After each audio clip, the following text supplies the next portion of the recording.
meus amigos e minhas amigas, retornando aqui com o nosso Marcelo Bastos, nessa conversa tão agradável e, para mim, tão enriquecedora, porque é um campo onde eu confesso, eu não tenho uma condição de navegabilidade confortável, entendeu? Então, por isso que quando você me dá essas informações, eu fico... Então, eu começo lhe perguntando, meu amigo, já estou lhe pedindo desculpas se a pergunta foi uma pergunta descortês. É caro uma pesquisa? É uma coisa que custa dinheiro? Olha, depende. Se for uma pesquisa para ser registrado junto ao tribunal, ele tem um outro valor, né? Porque muitas vezes uma pesquisa é publicada e o outro lado que não contratou aquela pesquisa, vamos supor que um partido contrate e não é favorável àquele outro candidato, que na pesquisa ele não saiu tão bem. E muitas vezes ele questiona a seriedade da pesquisa. O grande problema no Brasil, meu caro Jerônimo, não é em Alagoas, no Brasil como um todo, é que a gente, nesses últimos anos, institutos de pesquisa, de uma forma assim, grosseira, né, vem errando muito nos resultados das eleições. Porque muitas vezes a pesquisa não é feita com a seriedade. Porque quando uma pesquisa é feita de uma forma científica, usando a ciência da estatística, não tem como ela dar errado. Quando o estatístico faz a amostra de uma forma correta daquele local, daquela população, é muito difícil. Nós tivemos a oportunidade, nós do MB Pesquisa, que eu estou à frente de um instituto de pesquisa aqui em Alagoas, que começamos o nosso trabalho na eleição agora de 2020, né? Não só para prefeito de várias cidades do interior de Alagoas, eu fiz várias pesquisas aqui em Maceió. Se você faz de uma forma muito correta, não tem como a pesquisa tá errada. Ela retrata exatamente a fotografia daquele momento. Quer dizer, não tem como ela dar errado? É muito improvável, porque a margem de erro dela é pequena. Né? Agora, cada eleição que está passando, a cada eleição que a gente está passando, o que é que está acontecendo? O eleitor está deixando para decidir muito já próximo da eleição. Né? Antigamente, em 15 dias, ele já tinha a decisão. Hoje, nas eleições passadas, passou uma semana. Hoje em dia, faltando 2, 3 dias, uma grande parcela do eleitorado é que decide. Muitas vezes, a decisão do eleitor já é muito na reta final, até mesmo no dia da eleição. Aí pode ser que a pesquisa não retratou aquele último momento do eleitor. E isso acontece mesmo. Mas você não me respondeu. Custa caro? Depende. Se for uma pesquisa a nível nacional, né, do Instituto... Não, vamos pensar aqui em Alagoas.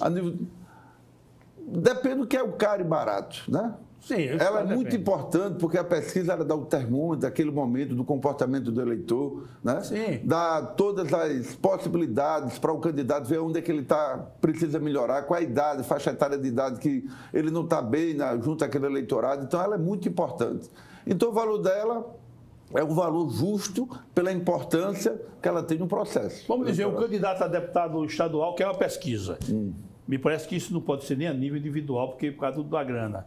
Mas um deputado estadual quer uma pesquisa. Geralmente, quando a gente faz pesquisa, por exemplo, eleição agora para prefeito, a gente fazia para prefeito, né? E por tabela fazia também para vereador. Porque se você vai a campo fazer a pesquisa a respeito do prefeito, vai questionar as pessoas na rua, logicamente... O caminho é o mesmo, né? O caminho é o mesmo, então no final faz um pacote só e não é caro pela importância que ele tem. Eu não vou ter valores, né? Numerários, porque... Mas é uma coisa palatável. É uma coisa que é possível, os partidos fazem, não é nada absurdo, e é muito importante. E tem também que se faz abrangendo todo o país, né? Quando é presidente da República. Exatamente. País, né? Que hoje em dia o pessoal usa muito já, hoje, via telefone, né? Todas as pesquisas do Ibope aqui, no caso agora para prefeito, não foi um trabalho de campo. O nosso instituto, a gente foi em loco, nos bairros, fazer esse trabalho. Agora, e o Ibope ele fez. Agora, Marcelo, pelo que eu li aqui, o seu instituto é um instituto que merece já todo o respeito e consideração. Estou dizendo isso com honestidade. Quando eu peguei aqui, acertou 100% das suas previsões nas eleições para vereador. E eu queria lembrar desse detalhe importante, Jerônimo, que a eleição é num domingo. Sim. Na sexta-feira, eu publiquei isso no jornal. Não foi depois do resultado ou no dia da eleição. Né? Depois até eu. Todo mundo faz, né? Porque mas não, antes, 2 dias antes, eu faço isso aí. Eu tenho um blog aqui num portal aqui de Alagoas e eu também fiz essas projeções na eleição agora de 2020. Tive alguns erros, obviamente, mas foi nessa mesma linha. Por quê? Porque a gente já está acostumado, a experiência, a vivência com as eleições, a gente já vê um candidato que tem uma real possibilidade, né? E essa eleição, esse fator da eleição de 2020, o fator que pesou muito foi a abstinência pelo problema da pandemia, e a cada eleição, se você pegar a estatística junto ao tribunal, é do voto nulo e branco. As pessoas estão se decepcionando e elas ou não vão votar, se abstêm do processo, ou elas votam nulo diante de tantas mazelas que a gente vê na política. Agora, uma outra coisa que me chama a atenção, o fenômeno Cícero Almeida. Cícero Almeida, eu estou dizendo aqui com a maior tranquilidade, ele fez a primeira vez que ele esteve à frente da prefeitura, ele fez uma monumental administração. 2004, quando 2004. Ele foi eleito. Ele fez uma monumental administração. Eu estou dizendo porque eu vivenciei o número de ruas que ele pavimentou. Os viadutos, né? Viaduto, etc. Fez concurso, pagou em dia o servidor. Na segunda vez, ele foi sofrível, vamos dizer assim, sofrível, mas também não foi um desastre. Né? Aliás, eu estou... Não, é tanto que na eleição que ele foi reeleito em 2008, ele teve 80% do voto. É tanto que ele tem 80% da preferência, ele saiu amplamente bem visto perante o eleitorado. Aí eu lhe pergunto, e por que essa situação que ele se encontra hoje? Veja bem, primeiro tem vários aspectos. Eu já tive várias vezes, já fiz vários artigos sobre a questão de Cícero Almeida. Sim. Primeiro, nunca teve grupo. Né? Cícero Almeida nunca teve grupo. Já teve mais de 11 partidos, nunca teve um partido para chamar de seu, sempre teve a reboque de um partido ou outro, na verdade. Foi vereador no meio do caminho, quando estava com 2 anos de mandato, deixou para ser deputado estadual. Foi quando ele foi candidato pelo PDT, em 2004, foi eleito vereador. No segundo turno, tinha 3 candidatos em potencial, tinha ele, tinha o nosso saudoso Sexta-feira, que era o candidato da prefeitura Casa Borda, e o Zé Vanderlei, o médico Zé Vanderlei, que era o candidato do Renan Calheiros, né? Na eleição de 2004. Para o segundo turno, vai ele, Alberto Sexta-feira, ele ganha em torno com 11% a 10% na frente do Sexta-feira, e é eleito prefeito de Maceió. Como você disse, fez uma grande gestão, né? Mas é bom lembrar que tinha uma situação muito diferente de hoje. Naquela época, a economia do país estava em crescimento, tinha muitos projetos daquele que já estava tudo aprovado, e ele teve a sorte de estar na hora certa, no momento certo.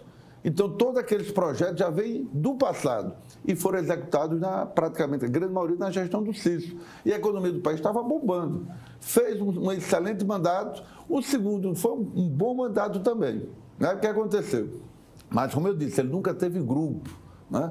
Ele nunca teve um partido para chamar de seu. Ele nunca se preocupou com isso, né? Nunca teve essa preocupação, nunca cercou de profissionais, de assessores que profissionalizassem o Cícero Almeida, que ele não teve.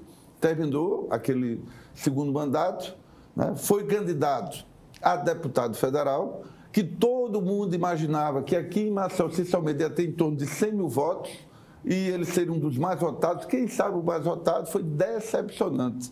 Das 9 vagas, naquela eleição de 2014, na eleição de 2014, ele foi o 7º colocado. Ele quase que perde a vaga na coligação dele para o filho do Cícero Amélio, o Val Amélio. Quase ele perde, ele ganhou um pouco mais, acima de 6 mil votos naquela eleição de 2014. Mas só que todo mundo imaginava que ele teria aí 100 mil votos, ele teve 50 mil. Ele teria uma avalanche de votos. Aí aqui teve de 100, caiu, foi 50, com 14 do interior, ele teve 64 mil votos. Aí foi eleito um deputado do baixo clero, né? Não teve nenhum brilho lá na Câmara, porque ele não é de parlamento, ele é mais um cara do Executivo, tem mais essa tendência. Quando chegou na eleição de 2018, foi um grande erro. Ele foi candidato a prefeito, né? E o que é que nós imaginamos? Que a aliança que ele fez com os Calheiros, o eleitorado não entendeu bem isso. Não engoliu, né? Não engoliu aquela questão. Né? E a campanha dele teve muitas dificuldades ao longo da eleição. Né? Mudou o marqueteiro, o segundo turno estava todo atrapalhado, ele foi exatamente abandonado. Uma coisa desastrosa. Naquela eleição de 2018, perde, e o pior de tudo, que foi candidato agora a prefeito, teve uma votação, né? Decepcionante. Era melhor que tivesse entrado. Era melhor não ter sido candidato, né? Então, o candidato, o político, ele tem que fazer leitura do momento que ele está vivendo. Tem hora de parar e tem hora que deve continuar. Outra coisa, meu caríssimo Marcelo, uma coisa que me chama a atenção, às vezes eu estou vendo a TV Câmara, a TV Senado, rapaz, eu fico procurando um jeito aqui de Alagoas, fico olhando, aí naquele meio daquele pessoal, digo, não é parecido, não é ele não. Infelizmente, meu caro Jairo, perdemos muito na qualidade dos nossos parlamentares, né? Se você volta um pouquinho para o passado, você tinha o brilhante Mendonça Neto, que eu considero o maior orador que Alagoas já teve. Nós tínhamos Zé Costa, nós tínhamos o próprio Tomás Nonô, né? Nós tivemos uma safra de grandes parlamentares com gabarito, com conteúdo. Prestígio, né? E que, infelizmente, hoje esse tipo de candidato não ganha mais uma eleição em Alagoas, né? Se você volta em 82, na eleição de 82 para deputado estadual, o pessoal do movimento progressista, à esquerda, elegeu vários parlamentares. Ronaldo Lessa, Selma Bandeira, o próprio Mendonça Neto, Eduardo Bonfim, né? Hoje em dia você não tem mais nenhum representante desse partido na casa de Tavares Bastos. Não tem, né? Basicamente, hoje quem elege é o pessoal do agronegócio, o povo do interior. Eduardo Bonfim se desencantou, né? O Eduardo Bonfim desencantou, foi deputado constituinte com uma boa participação. Ele mesmo, um bom parlamentar, um cara. Bom parlamentar, foi vereador, foi secretário de Cultura, foi deputado estadual, mas aí perde o encanto, né? E se afastou, você hoje não escuta mais falar. Já foi candidato ao Senado e... Mas ele ainda detém o comando do partido? Não, ele hoje ainda é filiado ao PCdoB, mas ele não está no dia a dia mais, na direção do partido, não. Hoje, inclusive, quem comanda aqui em Alagoas é a Cláudia Petuba, né? Que é a presidente do partido. Né? Um jovem também que foi secretária agora recente de esportes. Jovem de tudo. Eu fui ao congresso a Uni estava obnubilada. E houve um congresso de abertura da Uni. Salvo engano, 1978, na Bahia.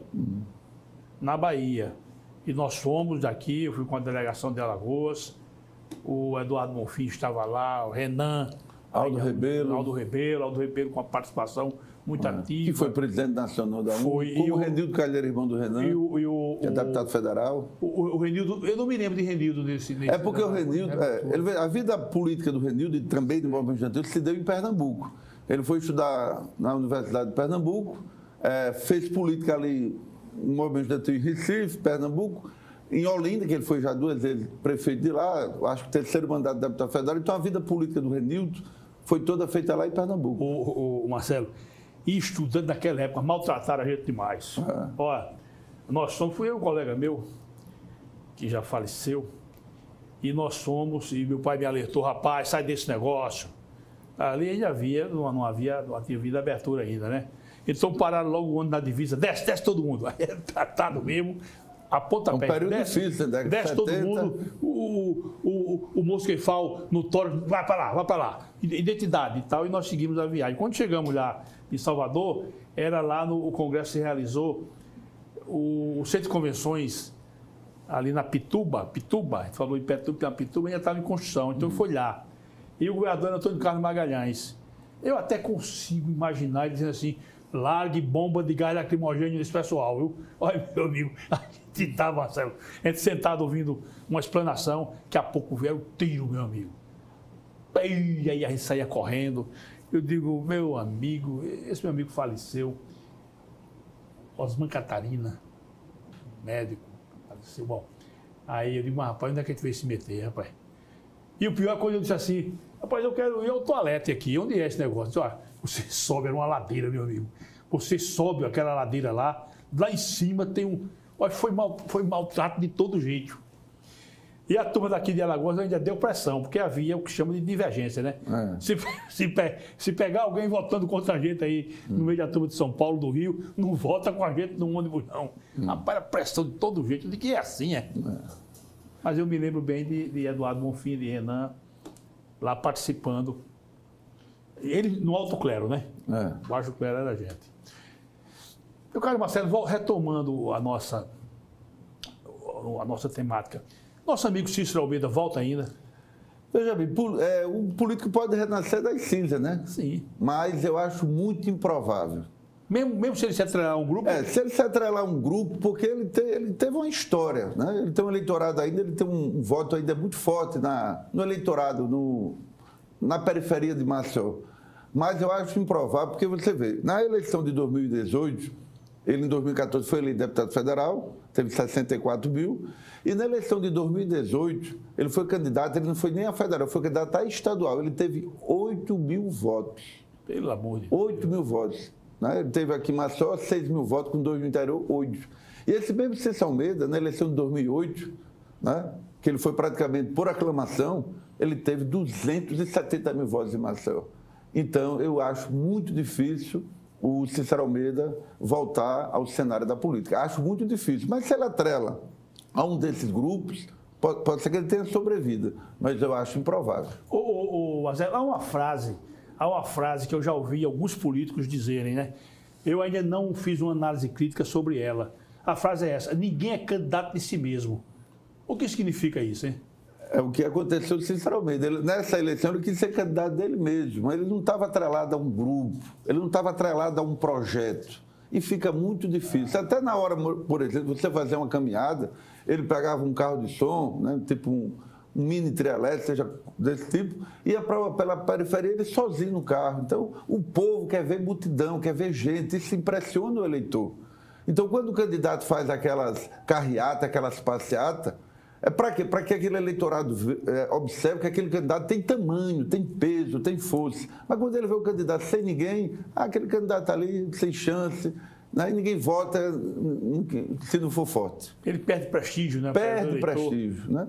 É bem diferente, veja bem. Naquela primeira eleição do Cícero, em 2004, que ele foi eleito prefeito, naquela eleição bem acirrada, Zé Vanderlei e o Alberto Seixas-Feira, ele tinha um apelo muito grande, principalmente do eleitor popular, o eleitor mais periférico, classe C, D, né? Foi muito forte o Cícero Almeida, mas se ele não tivesse a estrutura do João Lira, ele não era eleito prefeito de Maceió. É tanto que toda essa estrutura, esse apelo que ele tinha, veja que ele ainda foi para o segundo turno, e a diferença foi em torno de 10% dele para o Alberto Seixas-Feira.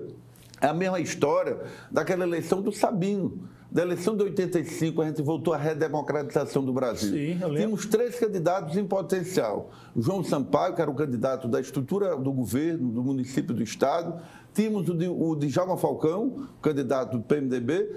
E tínhamos o Sabino. O Sabino tem esse mesmo prestígio que tinha o Cícero Almeida, mas não tinha estrutura nenhuma. No decorrer do processo, ele foi perdendo fôlego e foi o terceiro colocado. Marcelo, uma outra coisa, o nosso Alberto Seixas-Feira, e estou logo dizendo, foi meu colega de velho Benedito de Moraes, eu era 2º ano de ginásio, ele era 4º ano de ginásio, naquela época era ginásio, era até goleiro ele da nossa seleção de Ponta Salão. Regateano. Ele era aqui da Ponta da Terra. Então, se não me engano, foi presidente da Escola de Samba Unido do Poço.